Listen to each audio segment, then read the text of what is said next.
So it's done. Donald Trump won the American election. You might be on the, yes, I wanted this, now I don't have to worry side, or you might be on the, no, I can't believe this happened, I'm so upset side.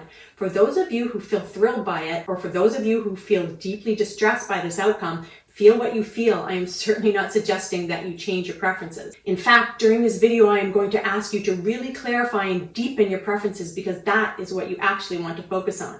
But I don't mean your preference for a certain person or party. I actually mean your preference for what you want to deeply feel. Joe Dispenza points out that if you want to create a new future, you would have to teach your body to emotionally experience that future before it happens, meaning you can't wait for the outside to get in line before feeling like good is already here. But the strong fear you have had on either side of the election spectrum is exhausting to your body and mind.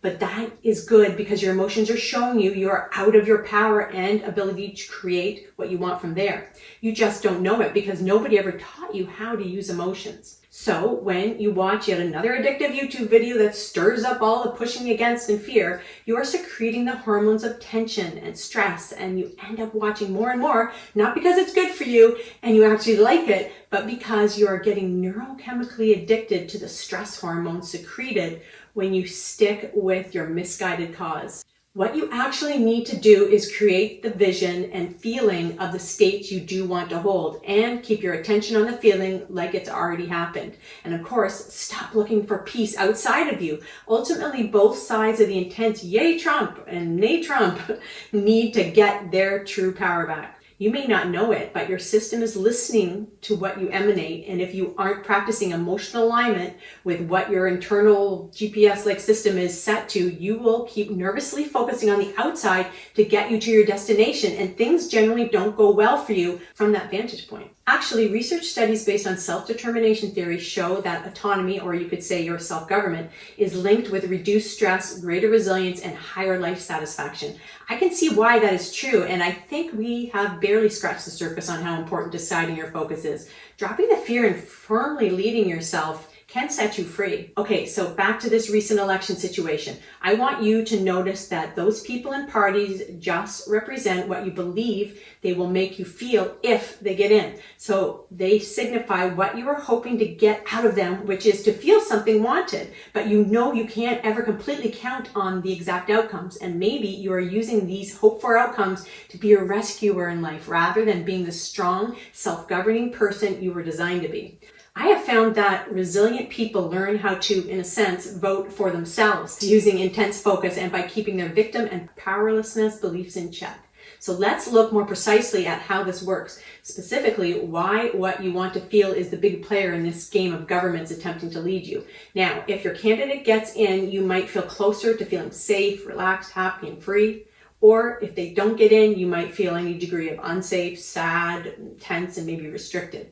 So because those who got their candidate in put so much stock in the outside to feel okay, it won't necessarily be easy for them to feel safe and calm, even though they got what they wanted. They've been practicing something else. There are many moving parts in the political arena, and even though the ugliness of some of it appears to be coming more and more into light, the process towards a better system can take some time. So if your person got in, you might get obsessed with gloating about why you were right and keep looking at the dummies who were, who didn't pick your person. That kind of fixation can actually become a weakness, and righteousness certainly isn't a high-level elevated emotion. On the other hand, if your person didn't get in, you might get obsessed with why, what happened, it's wrong, and keep looking at the crazy imbeciles who can't see things right. The sadness and anger found here certainly isn't an elevated emotion either. Notice that the whole time any internal chaos is happening, you are not focused on the signal that you want to be sending out, which would be along the line of safe, prosperous, relaxed, happy, and maybe free. So if you use the outside to feel okay, you will find that you are shaky and disconnected, adding negativity and fear to the world at large, and you probably really don't like the idea of that. I think I might know you. You really do want good for you and for your world. And maybe you and those on the opposite side of you, except those deeply nasty ones, are just trying to figure out how to feel good too. So if that is the case, your strong, masterful focus requires you to practice holding your emotional steadiness on what you actually want rather than on what you think will be the means, like a candidate winning or losing, to get you there. And instead of feeling justified inside anger or sadness for what you think has to happen next to get you to feel okay, practice sending out that signal even with nothing on the outside to prove its existence. This aligns with Joe Dispenza's principles that your thought sends the signal out and then the emotion magnetically draws it back to you. That way you're conditioning your body to subconsciously be emotionally connected to a new future, and you will enjoy your journey much more along the way. When your vision and your emotion are what you prefer to feel instead of in desperation and over control, you aren't just trying, forcing, hoping, and praying for outcomes in your future because you're already feeling connected to it and you're simply allowing it in your present moments. In general, we humans want to feel safe and prosperous and kind to ourselves and others, but you are a meaning maker who amalgamates your best educated guess of what would make you get there, and then you point towards the outside circumstances that have to happen so you can feel the way you want to feel. But with this strategy, you are left as a slave to events beyond your control, and no matter what side you are on, life will kick your butt unless you align and send a believe it before you see it kind of signal. This is how it works. What you really want to feel is already plugged into your inner GPS signal, and your higher intelligent consciousness, or whatever words work for you, has it locked and loaded and ready to show you when you are on or off track of it. So it is tuned to what you really want and is holding those feelings as the goal, and it is designed to give you negative emotion to tell you to stop doing it when it doesn't get you there. So look at any negative emotion you may be feeling now as a signal kindly given to you to make you act. Like if your hand was on a hot plate, you are glad you have feelers in your hand to say, pull off. Basically, you need to understand the mechanics of this. Your system will not encourage you to focus on what you don't want because it is your best friend and supports you to be the wise creator that it hopes you grow into. We're evolving. Weirdly enough, too, it turns out that what you are against, in a sense, is what you are for. You see, your system's designed to expand whatever you focus on, and it doesn't know the word no. It only follows your attention.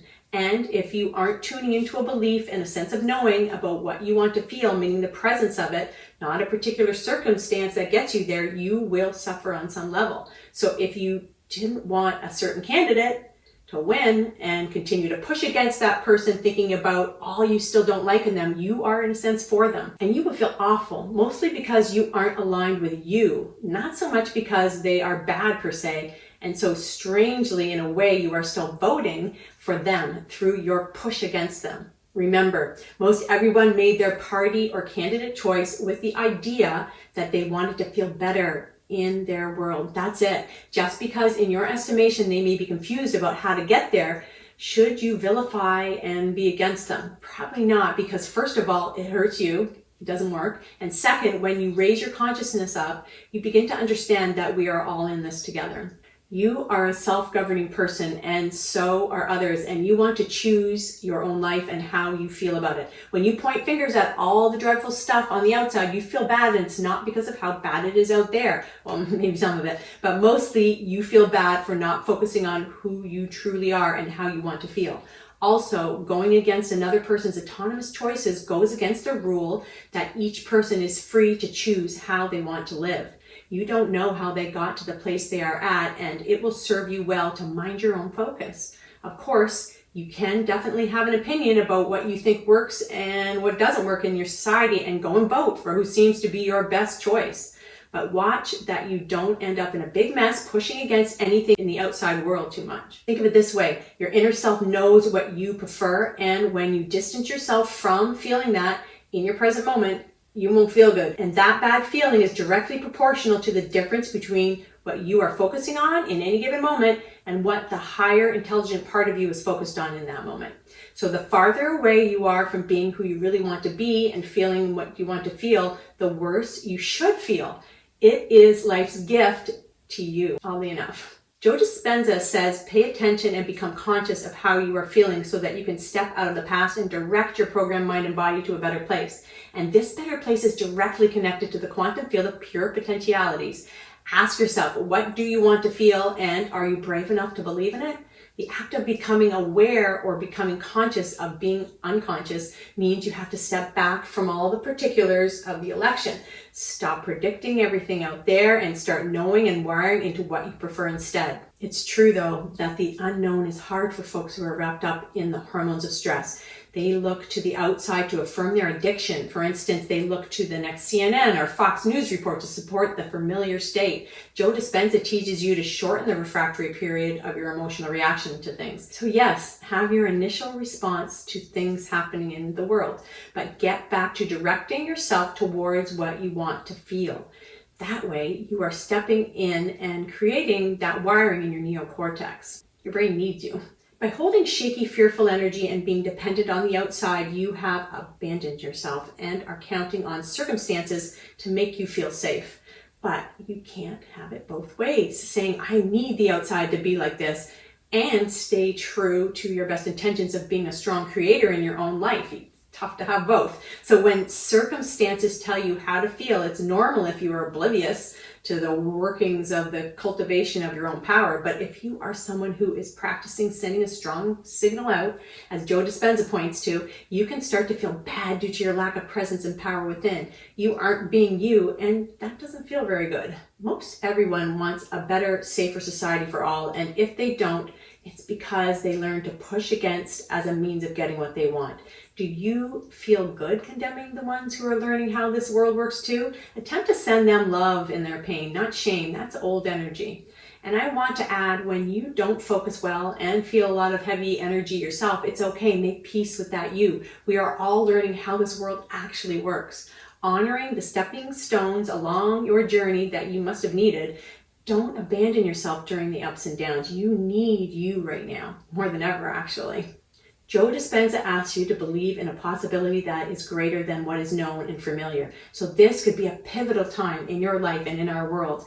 Making the conscious choice to move beyond any old habits and states of being and moving into elevated emotions will help build that world inside you and outside of you. From there, we can keep attracting better and better candidates to join us on this journey of true empowerment.